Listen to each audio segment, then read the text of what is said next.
Hey everybody, how are you? Jeff from The Promise. I know that some of you guys have been on our YouTube and Facebook looking at all the different members of the band that we kind of put together. This has been great because my friend Roger, who's with me here, he's usually really busy with work starting in February, March? Yeah, April it pretty much takes off pretty much. So yeah. So he goes from a really busy schedule in the spring and the summer, and he slows down quite a bit in the fall and the winter, and so I just kind of threw it out there hoping he'd want to hook up, and he did. So he's been hanging out with us, and I know he might be with us a little less with work and things like that, but it's great to have him. And I formed this band based off of not just like music, but also just personalities and just the heart, you know. And one really unique thing about, I know you're going to giggle when I give you your nickname. So I gave everybody their nicknames, right? And Roger is, when we have our meetings, we can talk forever. No. We just love to talk and connect. Comes over to the house, we hang out, we do things. We just have a really, fun kind of friendship. And he's just, he's the kind of guy that, like, for me, like when I'm with him, I just want to grab a cup of coffee and spend some time with him, right? He's just really open and just really fun to be around. But also, he's got this thing. He loves country music. And yeah, he loves country music. I know, I see you, Nick. And I came over to the house one day and he's playing country music. He's got some thang to his voice and he sounds like a really good country singer. But like, I'm not a country guy. And I see his videos, got country, and I thought, a country person tends to be kind of a nice and warming person. I'm going to name Roger's nickname is Country.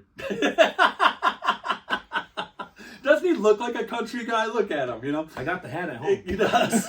And so what I love that Roger brings to the group is he reminds me a little bit of Nate in the fact that when we're arranging and we're looking at putting music together, you're really detailed. And he'll pick out things and wow, that's really good. He did that tonight with one of the songs we're working on. You're like, hey, do you mind if I get off the guitar and get on the cajon? And he did, and that bridge where he did that, it really took the song in a really great direction. Nate actually started playing some really cool drum parts because Roger was doing some other things.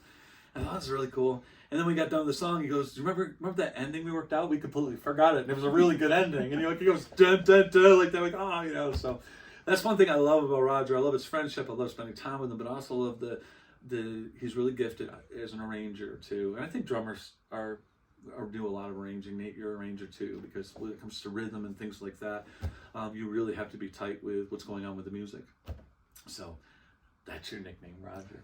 I'm country. You're country. I'm a little more country than that. Can you do that deep voice? Which one? I don't know. Oh. I don't know. What's that song? Oh, the long black train there? Yeah. There's a long black train. See? Country! Yeah. All right, guys. Thanks for hooking up with us. And if there's... Question time. Oh, yeah. The questions. Okay. Oh, you got questions? I've got questions. I might have answers. Okay. So, what is the most embarrassing thing that you've ever done or struggled with during a concert or in a rehearsal? I once... playing drums with the first band I was in. Right at the very end of the song, when I was supposed to hit the cymbal, the stick came out of my hand and hit our lead singer in the back of the head. It's great. And yeah, we all have some similar stories. You go back and look at the YouTube videos, you'll see them there. Yeah. You know? I know the one. I'm thinking I'm missing one. The other one is, if you could be a superhero, what would it be? And why? A superhero. If you could be a superhero, what would it be and why? Man. Fix-It Felix. Fix-It Felix? Who the heck is that? He's not a superhero. I'm just thinking like, but I don't know. I as a superhero, I would kind of be somebody that would be able to take something that somebody's been working on and be able to come alongside and just do it, just fix it for them. Okay. Just.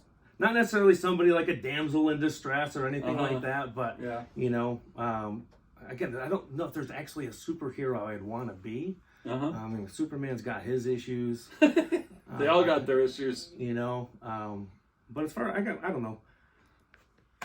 As far as a real superhero, I'd probably say Aquaman. I was gonna say Aquaman. Yeah, that's funny. I was gonna say Aquaman. I can't tell if it's because it's thin hair going on or the. I don't know. It's definitely not the long hair for you or me. But so, was there another question I asked? I think it was just those two. Now that I think about it. Cool. Better than none. Yeah. last question is: do our wives know we're here? Well, they're about to. They're about to. Hey. Hi, honey. All right. Well, thanks for joining us, everybody, and have a great rest of the day or night or wherever you're listening to this on.